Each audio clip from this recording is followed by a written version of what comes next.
Hey guys, Ray again. A little over a month ago I made this Batman spinner and you guys went crazy. I've had about 170,000 views on this spinner and you guys have been so supportive and have left me so many comments. I couldn't answer all the comments, so I've been catching up slowly, but there has been such a response, and the #1 request that came across on that Batman video was, can you make a Spider-Man spinner? Now, you know what I'm going to tell you. You know what I'm about to say. Of course I can make a Spider-Man spinner. And here it is. I'm going to show you how I made it, and stay tuned to the end of the video to find out how you can get one.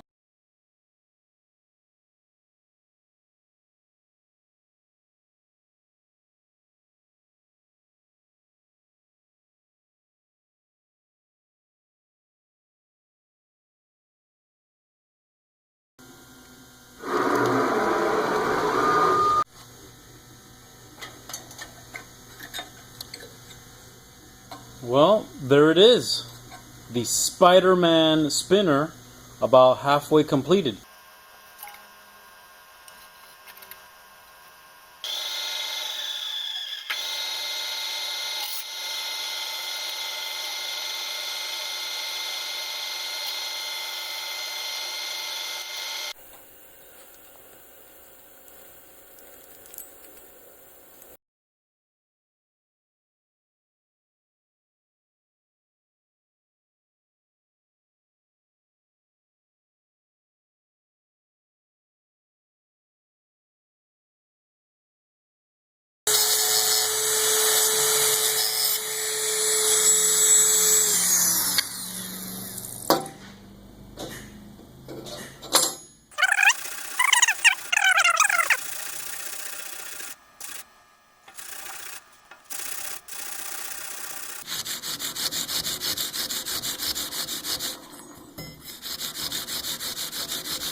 Well, there you are, cleaned with carburetor cleaner and blown off with air.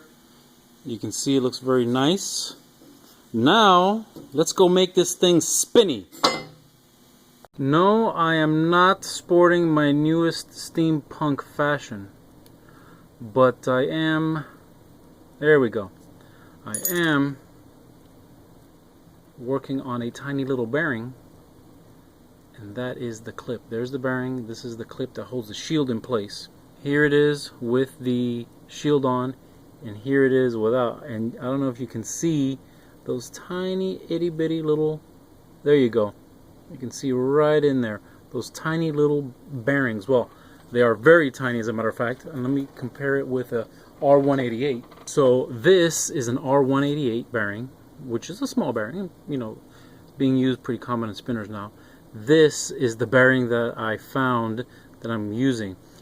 Please don't ask me what this bearing is, because it took me a while to find it, and I'm going to be using it for quite a while, so I don't want to disclose what that bearing is. I'm going to Loctite this similar to how I did my 3-gear spinner, and the reason for that is we don't want to bind the bearings. These bearings are so small, they're very, very sensitive, so you want to make sure not to bind them.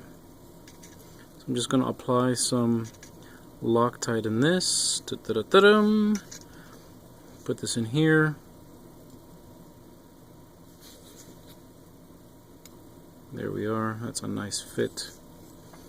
And just to make sure it's flush, I'm going to put that in there. We'll let that sit while we do the other side.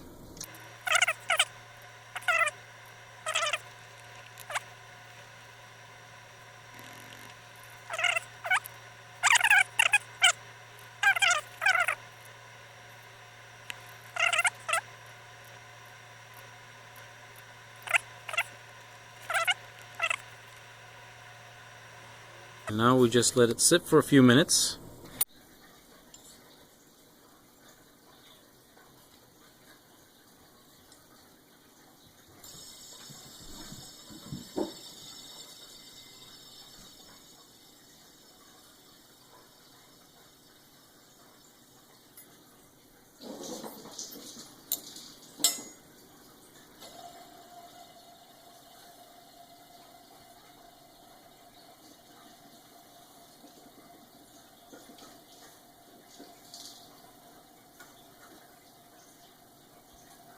Yes guys, you saw it, how I made the Spider-Man spinner. Now it is thick, it is big.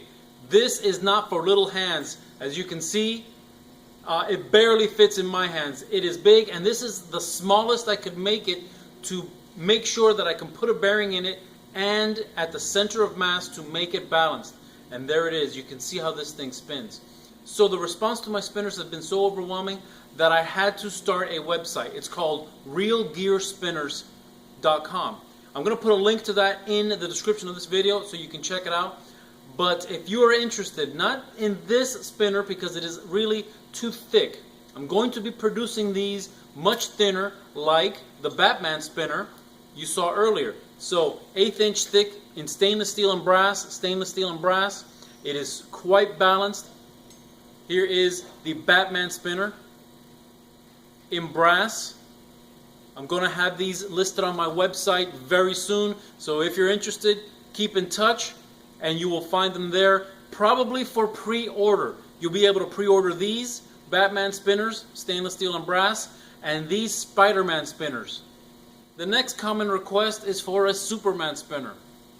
I'm not going to make any promises, but you do know I like a challenge. Thank you all for watching. Please don't forget to like, share, comment on my video. I do read them on, I do respond. And subscribe to my channel. Stay up to date on all my future videos.